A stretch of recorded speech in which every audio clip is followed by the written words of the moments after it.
दोस्तों, दिल्ली और लखनऊ के बीच में जो मुकाबला होने वाला है, इस पिच पर होता क्या है पहले वो अच्छे से समझ लो। ठीक है ना, पिच रिपोर्ट अच्छे से जान लोगे ना तो आधा मैच जो है ना आपके मुट्ठी में आ जाएगा। ये चीज़ याद रखना, ठीक है ना। पिच की रिपोर्ट अच्छे से जानकारी ले लेना, ठीक है ना, कहीं से भी अगर वीडियो देखोगे तो। ठीक, अब ध्यान से समझो इस पिच पर होता क्या है वो मैं आपको बताने वाला। देखो, जो टीम पहले बैटिंग करे याद रखना उसका जो है ना 6 से 7 विकेट जाएगा फर्स्ट बैटिंग में, समझ गए।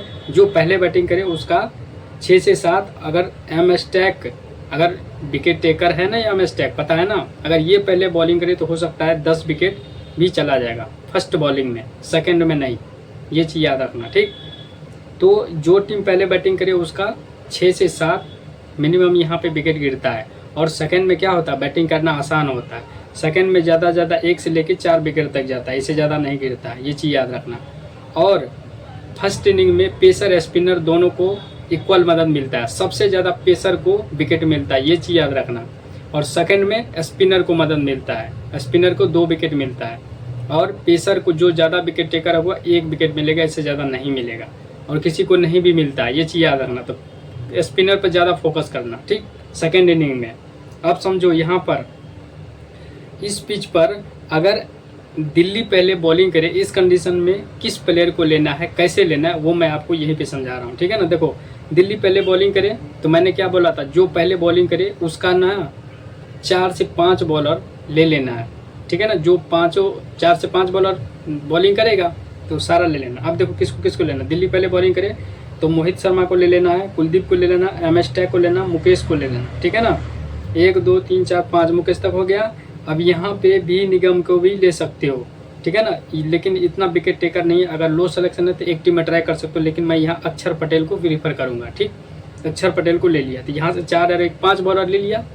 अब करना क्या है कि यहाँ से एलएसजी की तरफ से, यहाँ से दिल्ली की तरफ से, ये समझ में आ गई। अब ये बॉलिंग कर रहा है तो इधर एलएसजी का जो है ना विकेट जाएगा, तो एलएसजी के कौन से बैट्समैन चलेगा। देखो, माकरम को ले सकते हो क्योंकि सेकंड इनिंग में स्पिनर है, बॉलिंग भी करेगा तो कुछ रन बना देगा, तो सेकंड इनिंग में 1 विकेट ले लेगा तो ड्रीम टीम में आ जाएगा, ठीक है ना। तो माकरम को ट्राई कर सकते हो, अगर सिलेक्शन ज़्यादा जाएगा तो छोड़ भी सकते हो, ये चीज़ याद रखना। अब मैंने क्या बोला, जो टीम पहले बैटिंग करे उसका 1 या 2 ही बैट्समैन चलेगा, इससे ज़्यादा नहीं चलेगा। तो पहला ये हो गया, याद रखना। बैटिंग सेक्शन से 1 जो है ना लो सिलेक्शन वाला प्लेयर चलता है, ऑलराउंडर से 1 और बॉलर से 1, 3 जो है ना ये लो सिलेक्शन वाला प्लेयर आपको मेगा जीएल जीतेगा, ये चीज़ याद रखना हमेशा, ठीक है ना। अब समझो, यहाँ से एडम माकरम और यहाँ से आप चाहो तो पंत को ले सकते हो, ठीक है ना। ये एम मार्स और निकोलर पूरन, ये दोनों 100% फ्लॉप होगा फर्स्ट बैटिंग में, ठीक है ना। यहाँ से पंत या एडम माकरम चलेगा, या फिर माकरम फ्लॉप होगा तो यहाँ से आयुष बादोनी चलेगा। याद रखना, बादोनी का जो है ना दोस्तों रिकॉर्ड अच्छा है, बादोनी हमेशा इन दोनों के बीच में रिकॉर्ड अच्छा बादोनी चलता है, ये चीज़ याद रखना। तो आप चाहो तो बादोनी को ले सकते हो, पंत को भी छोड़ सकते हो, ठीक, लेकिन पंत और बादोनी को ले सकते हो, समझ गए। अब यहाँ से सेकेंड इनिंग में बिश्नोई को लेना और किसी भी बॉलर को नहीं लेना, समझ में आई बात। और यहाँ से देखो, यहाँ से समझ में आ गया, बिश्नोई को लेना है और ऋषभ पंत, आयुष बादोनी, यहाँ से 3 प्लेयर ले लिया। अब सेकेंड इनिंग में बैटिंग करना आसान होता भाइयों, तो सेकेंड इनिंग में आपका जो है अभिषेक पोरल चल जाएगा और यहाँ से लोकेश राहुल चल जाएगा, ठीक है ना। अगर इसका सिलेक्शन ज़्यादा जा रहा है तो राहुल भी फ्लॉप हो सकता है, तो यहाँ से करुणा नायर ये चल जाएगा।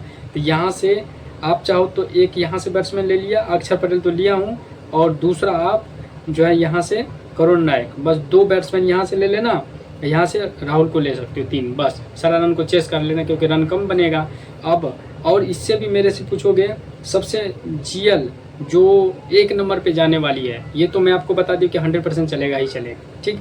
अब इसी में आपको करना क्या है, एलएसजी पहले बॉलिंग करे तब क्या करना है, दिल्ली की तरफ से समझ गए। अब एलएसजी की तरफ से समझो, एलएसजी पहले बॉलिंग करे, इस कंडीशन में पी यादव या डी सिंह जो खेलेगा इसको ले लेना, यहाँ से लेके बिश्नोई को लेना है, इसको भी लेना, अवेश को भी लेना, सरदुल को भी लेना, ठीक है ना।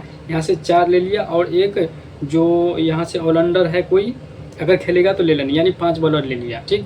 अब यहाँ से सेकंड में बैटिंग करना आसान होगा तो फिर से माकरम चल जाएगा, और सेकंड में जो है ना एम मार्स को भी ले सकते हो या पूरन, लेकिन इन दोनों में से कोई एक फ्लॉप होगा भाइयों, तो पूरन 100% चलेगा सेकंड इनिंग, तो पूरन को ले लेना और यहाँ से पंत को ले लेना फिर, 3 लेना, सेकंड में 3 चलता है, तो 2 या सेकंड में 3 चलता है 100%, क्योंकि बैटिंग करना आसान होता है। तो 3 यहाँ से ले लिया और यहाँ से ये 4 से 5 बॉलर यहाँ से। अब यहाँ से क्या करना है आपको, कुलदीप को लेना, फिर एम एस टेक फ्लॉप हो जाएगा भाई सेकंड इनिंग में, ठीक है ना। तो कुलदीप को ले लेना दोनों कंडीशन में। अब यहाँ से जो सिलेक्शन कम वाला प्लेयर है अक्षर पटेल को कॉमन रखना है और यहाँ से स्टब्स को रखना है, ठीक है ना। और दूसरा प्लेयर अब मैं आपको बता रहा हूँ, यहाँ से फर्स्ट बैटिंग में यहाँ से ये आशुतोष शर्मा, बस इससे ज़्यादा नहीं लेना, या वी निगम को ट्राई कर सकते हो सेकंड इनिंग में, फर्स्ट में 1 विकेट भी मिल सकता है, समझ गए। तो बस इसको ले लेना है। समझ में आई बात कैसे टीम लगाते हैं। तो भाइयों ऐसे ही